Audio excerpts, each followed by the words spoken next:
ist ein lecker Becher Kaffee. Hetzi, ohne Kaffeebohnen wird das nix.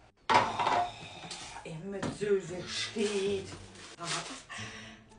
Wouter ist auch op.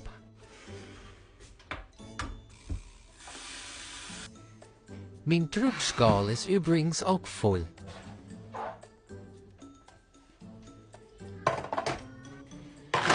So, mein Lieb, komm wir nur mit Mama klar oder musst du Brüheinheit noch reinigt haben oder hast noch irgendwo irgendwelche Ansätze von Schimmel oder so? Ich muss einen Kaffee.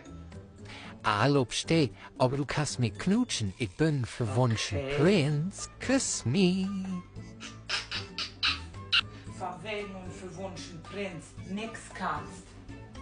Ey, Schnubbel, kiek, ich hab den Latte Mock. Ich bin Prinz. Also wenn das ein Latte lesen soll, ne, dann weiß ich nur, warum der heile Märchenprinzen Strumpfhosen tragen.